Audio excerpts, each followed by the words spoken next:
Alright everyone, men and women, children of all ages, that sort of thing. Dogs, cats, cockatoos. It's time to start our next project. Just kidding, not going to do that one again. We'll be back after lunch.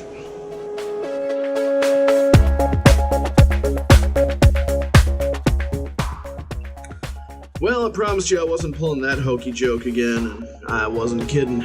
We have some stuff to get to today, so let's talk over what we're going to be doing. First off, this is the power supply that I'm using for Latail. This is a 20 amp SBEC selectable power source. I believe this one's made by, YPG. And this is generally taking in power from these batteries and converting it down to our 5. Now, the problem, of course, is that as long as the power going into it's above 5, the power coming out of it is going to be 5 volts. But I need to be able to detect when there's a low battery, because the test I showed last time, plus a demonstration I showed on Adafruit Show and Tell, drained over half of one of the batteries just in what you saw on screen, if you can believe it. So I need to be able to detect the battery, which is why this meter is showing 7.2, that is 7.2 volts coming out of my DC power supply. We need to make a voltage divider to bring this down to a level that the Arduino can safely read, because the Teensy is a 3 volt microcontroller and it will only read up to 3.3 volts. Anything above that, best case scenario, won't be read. Worst case scenario is going to damage the whole thing. So, project the first, make a voltage divider. Alright, so start by bringing in, I'll put this at the bottom. Our high supply is going to be at the bottom. We're just simply going to clamp these alligators right on here. In fact, I'm going to do my best to avoid anything crossing, because frankly, I don't know what'll happen if it does. We haven't tested the catastrophic effects of this thing yet.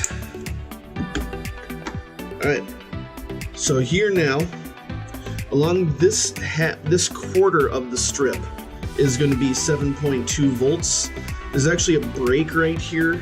Not all breadboards have this, but I think all of my breadboards have this, which is annoying. I usually put jumpers in there. I don't have any in this board. Whatever, we're going to move on. Now, I pre-calculated this the other night, which means, of course, that the values are not still going to be in there. Nope. Okay. So what we have here, we have a program that's called ElectroDroid.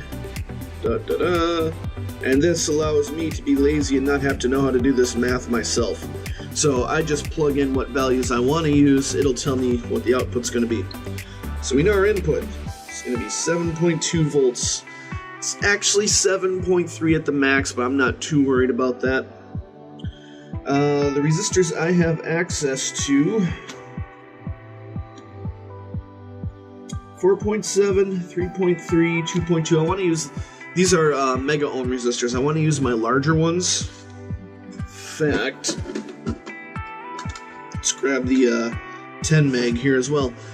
The larger the resistor you use, the less current is going to be drawn by the battery monitor itself. However, that also means that the reading might not be accurate, which is why I've got this little guy here.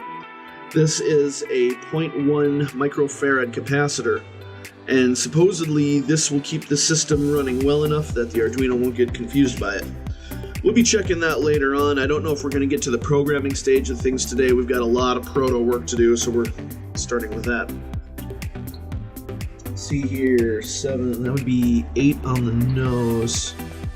Haha.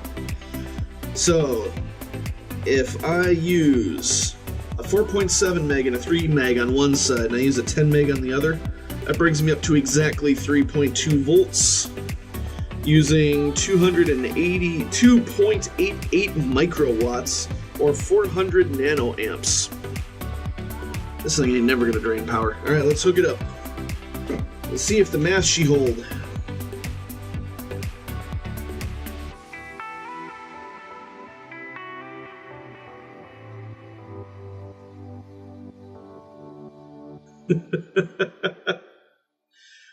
So I now have a resistor combination.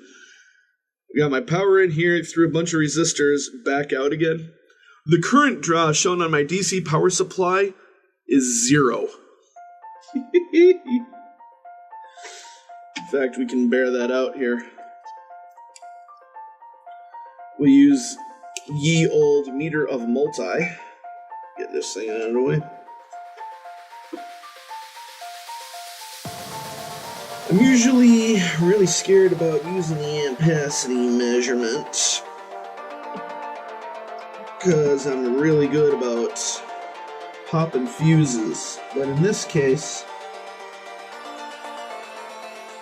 the math said 400 nanoamps, which means it might not even register on this. Let's have a look.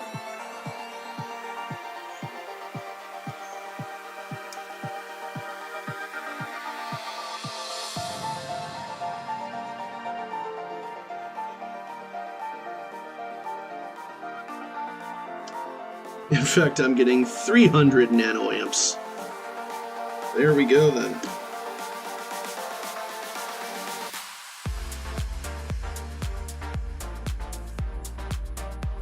There's effectively next to 0 current draw. Alright, now, something I learned from watching Big Clive: never store your meter with this plugged into amps, because the reason is, this is basically a dead short right through here. That's how it measures the amps. So we always want to put this back into our voltage current, or it's our voltage, our ohm, our everything else measurement. That way, when we plug this into the next circuit and we want to measure the voltage across something, we don't short out the whole system. Yeah, so I can go back over there for now. So then the final thing we have to do here to make this whole thing chug is not on my phone. But, so this is our output measurement here. And what we do is between there and ground, we add the capacitor. And this assures that with this little current going through here, there will still be enough current for the Arduino to measure. Otherwise, it'll suck the thing dry. It has an internal capacitor. It'll suck that thing dry and there'll be nothing left.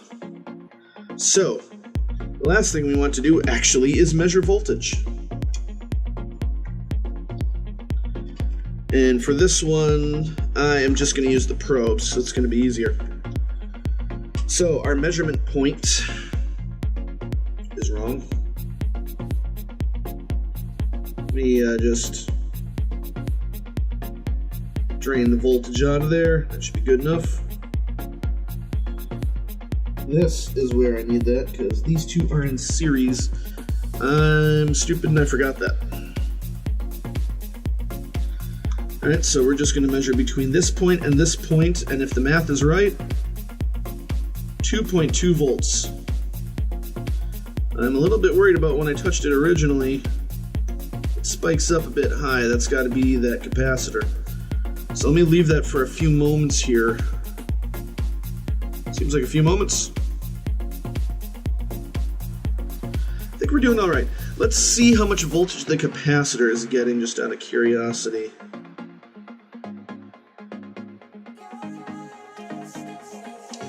Capacitor's showing 2.2, but it's raising up higher, so what do we have flowing across this resistor? Alright. Mind you, this meter may very well be older than I am, and I am no spring chicken. How much voltage do I have thrown through me? A little bit. our voltage divider, in effect, is done. So, part the second. Now that we know we can divide voltage, we want to be able to drive a fan. The reason we want to be able to drive a fan is because we're big fans. As I showed in video number 2, when this thing is pumping its stuff out, it's getting warm. It's not getting hot. 120 isn't what I would call hot. The problem is that that whole thing is encased in fur and sitting on a guy. Well, let's just say I'm produce a bit of heat myself. So we need to be able to cool the circuitry off, not to mention cool myself off. Therefore, we want to be able to run this fan off of the total supply.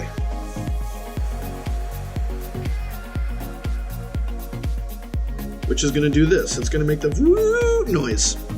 Now then, as I would like to demonstrate something, I'm going to pause the video while I find another tool that I didn't realize I was going to want to use.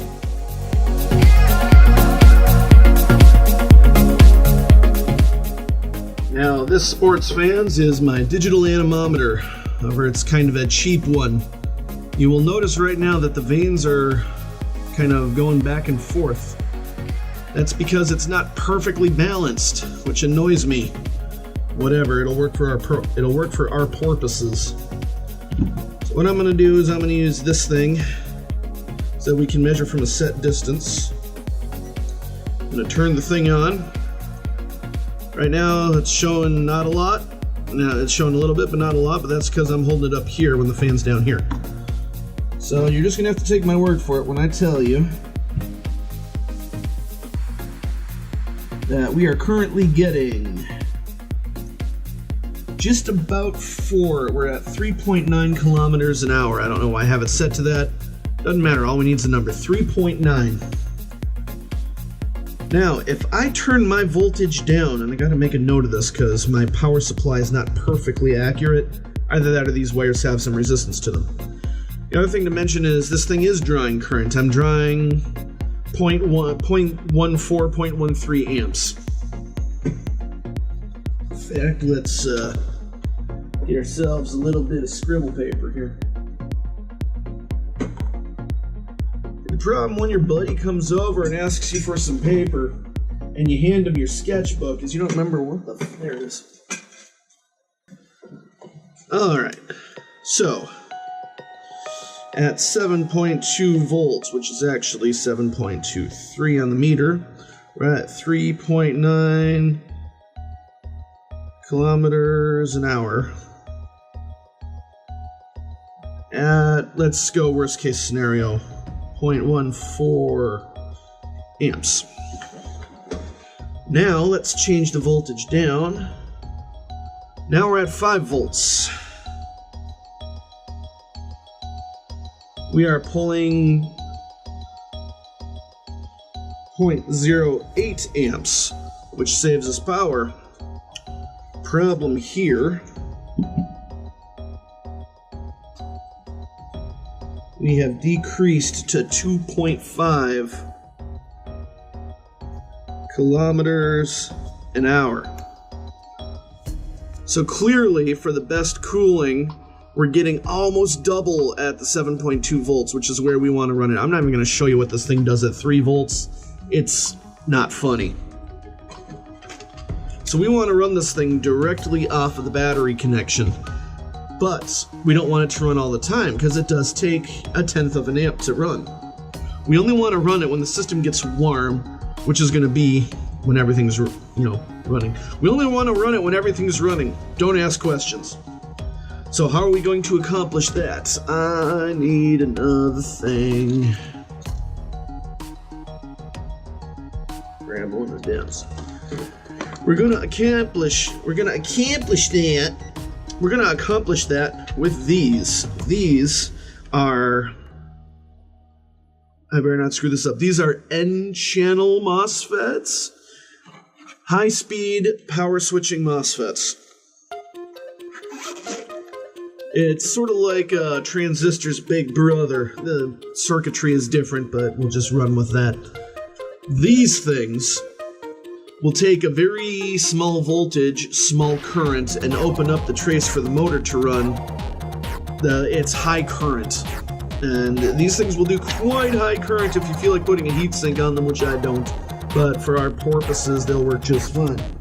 We know it's saying I need to go up to 7.23.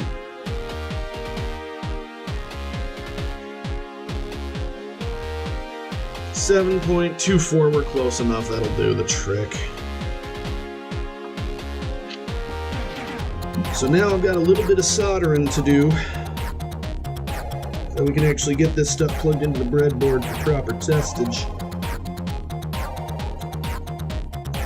Means I should have turned on the friggin' soldering iron a while ago and didn't think to.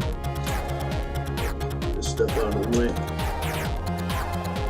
While that's heating up,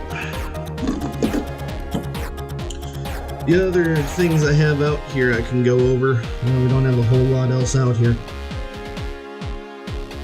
The reason I have 10 of these and not one of these is because this is also the same circuit I'm going to use to turn the NeoPixels on and off.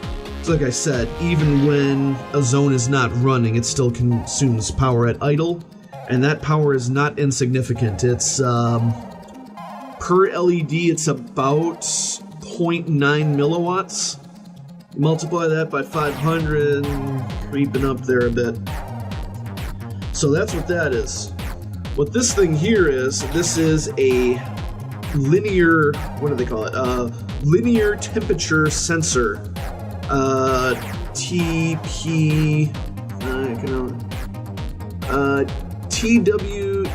TMP36, that's what it's called. And this thing, when we put voltage into it, the voltage that comes out of it is directly related to the temperature. So this is how we're going to know when it's hot enough to run the fan, and then how we know when to run the LEDs is, well, do we have a pattern going? Simple enough. So we'll be wiring that one up as well.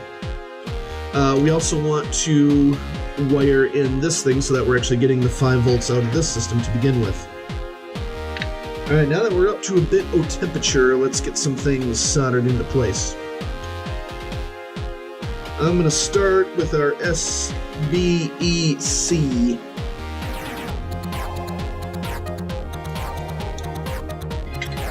I have no idea what that stands for. I figured it out at one point and then I lost it. But what I think they're actually meant for, if that's what you're wondering, is powering servos. So a lot of times when you have a servo, it is running much hotter than the circuitry that you've got controlling it. And by hotter, I mean as far as power requirements go.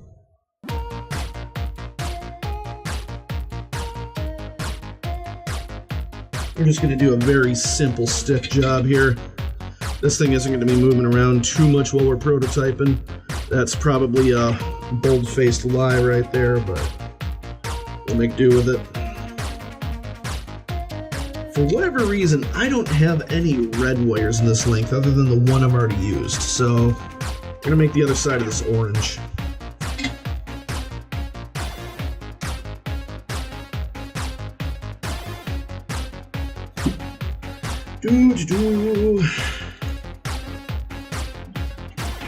Just bang everything around here while I do this.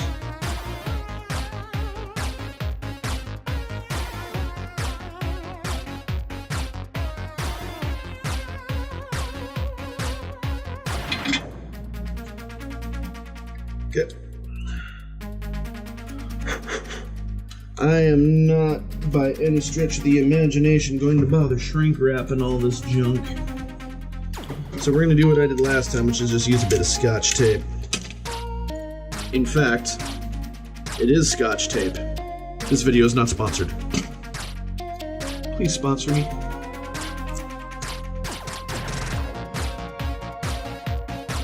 This isn't the best material for wrapping wire joints. Doesn't hold to the material well.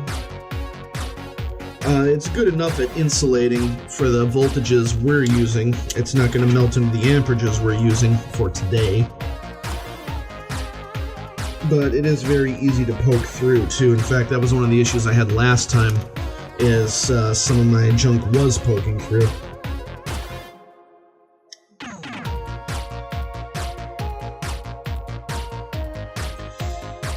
Every time I do that to myself, I completely lose my train of thought. Let's grab the old meter again. Just make sure what we're getting is what we're getting. Now, I did test these ahead of time back when I was prototyping the system. The grounds are all common together, even coming off the battery. I don't know if that's a great thing. It's probably not.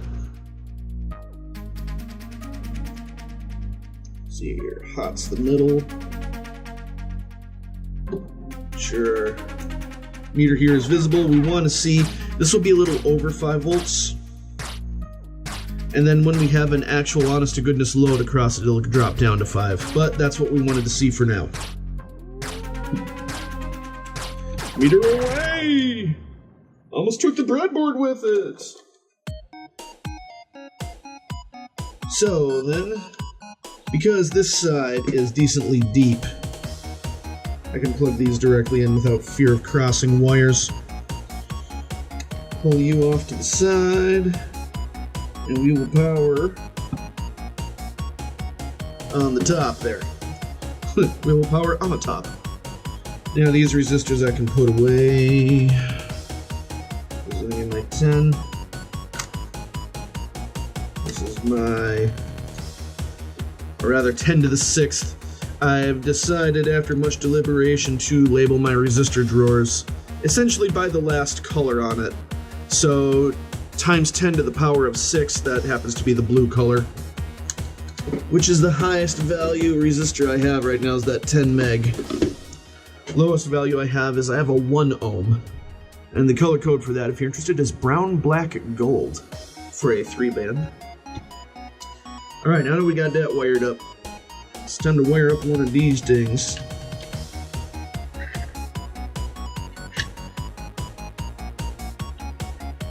Now, really, to demonstrate this the absolute best that I could, I should have the Arduino doing it, because it's the I keep saying Arduino, it's not actually an Arduino. The Teensy is a completely different board that happens to run the Arduino in development environments, but it is not based on an AT chip. It is actually a Cortex M4, I believe, so I should really quit saying that.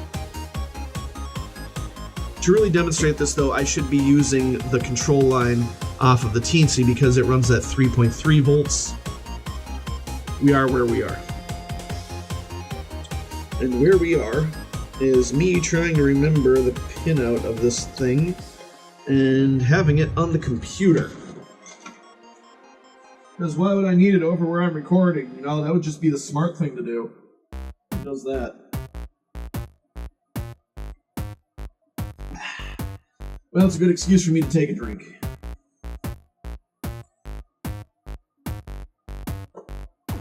Wow, that picture couldn't be much larger if I wanted it to be. So, we need some wires on the motor. We're gonna keep using the black for ground, and we'll use... That is gonna be damn confusing. Let's use blue for the motor. Even that's going to be slightly confusing, just because the colors at a glance are very similar. Like, could you tell which is which here? You can't, I can. Sucks to be you.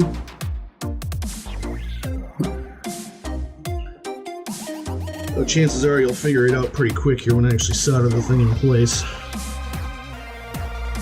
Just know that they are different colors. I'm not jerking you around this time. Second quote of the day.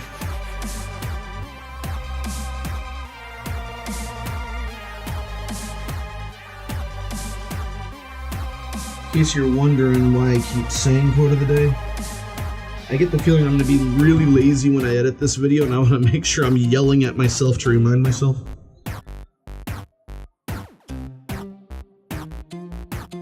Oh god, that was terrible. That's better. Once again, we're not super worried about this connection. It's not going to be really moving around.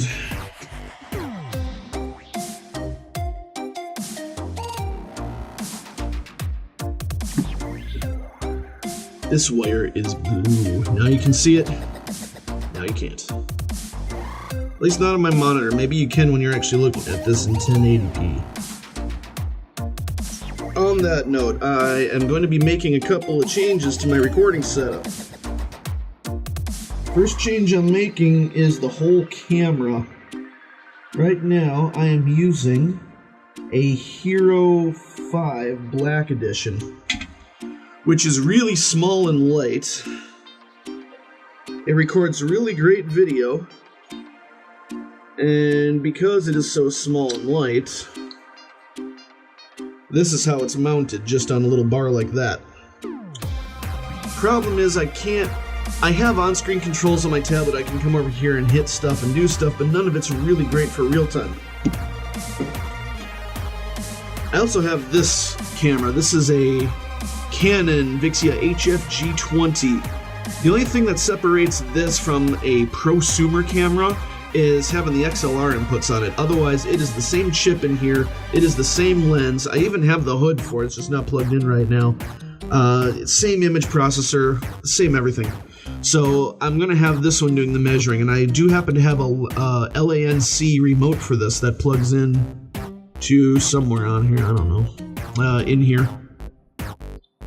I have a remote that plugs into here that'll allow me to have a little controller over here off to the side. I can do focus, I can do zoom, I can control the menu, I can do all that great shit.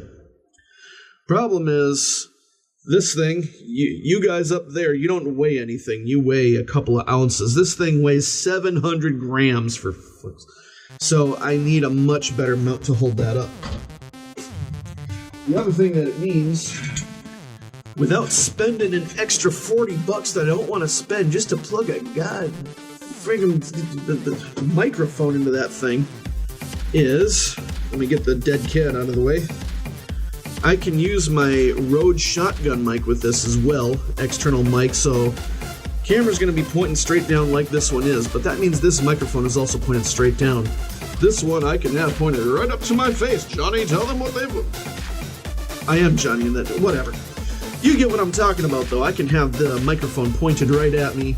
And this is a shotgun style mic, which means it's really good about only picking up what's in front of it. It's not perfect. I was testing it last night. It is by no means perfect, but it's really good.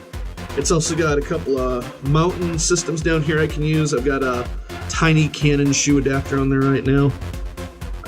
Some sort of magnetic thing on top, I don't know. And it's a powered mic as well, so you know it has to be good. It's also got the shock mount on it, though, so if I'm mounting it to here and I got the shock mount, that's going to be a lot quieter than it just was. I apologize to your bleeding ears. Where were we? So that will be coming up in the future. Now, what I have managed to do for now, this doesn't affect my channel so much as it affects the Adafruit channel, is I have an HDMI cable, a 15-footer, to connect you guys to my computer over that way.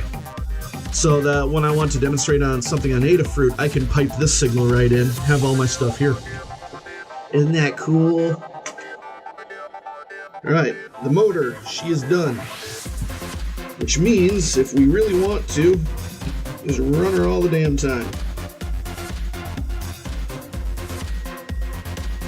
Doesn't that blow? Alright, so we know that works. Let us move on to yon circuit. What resistor is that? That is a 10K. Oh, black, brown, orange. Brown, black, orange. I'm an idiot, shut up. Brown, black, orange, there we go. 10K resistors. Doesn't need to be exactly 10K, but when I have instructions, I tend to follow them. Which is why I hate looking at instructions. Alright, so... God, I am going so cross-eyed looking over there. Center pin connects to motor. Connects to the negative side of the motor. far left pin is our input, which we're pulling low, actually. Okay. Let's... Yeah. Wow, that is, let's get on with it. That is a tight fit. That is really stiff. That didn't go into the hole easily. You happy? Any three of them. Alright, so our far right pin is our connection, and that is going to common to ground.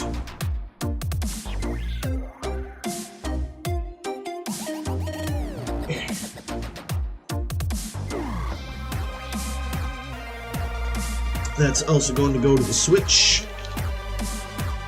I don't really care what color wire I'm using here. Maybe switch up to here on the switch is going from there. Should be that kind of thing up to positive.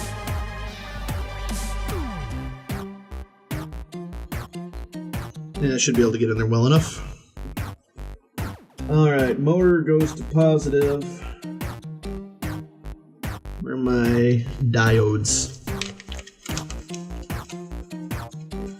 Or as I used to call them, diodes, because, I mean, it's in a book, no one tells you how to pronounce it. Pronunciation is not very big for electrical engineers. Oh. Here I'm looking for something to cut it. Stupid thing's perforated. Stupid thing, I guess, being me in this case. Now, I originally thought I was going to be using these on all of the NeoPixel lines. Turns out you don't actually need to. Alright, so... I'm going to just plug in the motor over here.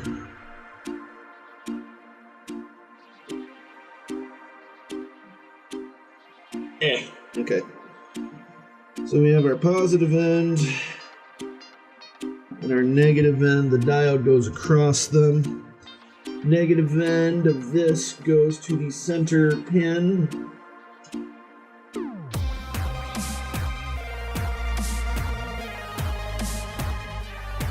And then the last pin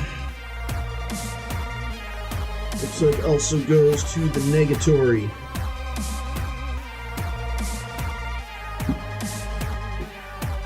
So, right now, it doesn't run. As soon as we give it signal, it runs.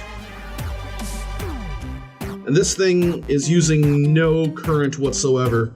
Why? Well, because without the switch push down, we have everything here hooked to negative. Now then, I want a camera. I am going to pause the recording and run upstairs to grab my thermal camera because we want to make sure that this thing isn't getting too hot later. For right now, we're going to stick with it the way it is. Yeah. Today our work blows. Now then, the next things that we have to do, we have to essentially reproduce this system for the NeoPixels. We need to hook up, we actually need to read the battery. And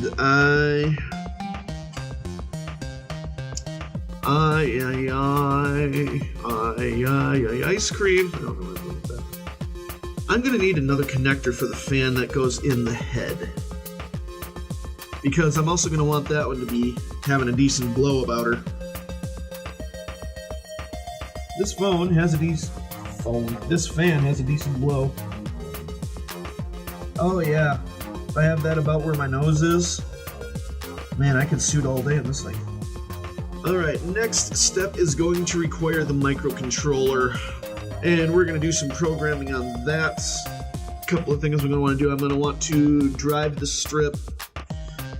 Now, when you're using these to control a strip of NeoPixels, I'm pointing this way, my screen isn't updating. Okay. My monitor connects to the GoPro. My monitor, being my tablet, connects to the GoPro via Wi-Fi, which means occasionally the signal drops out, but it means there's always a delay. Like when I snap my fingers, I'm going to show you what the delay is. So that's about the delay I get.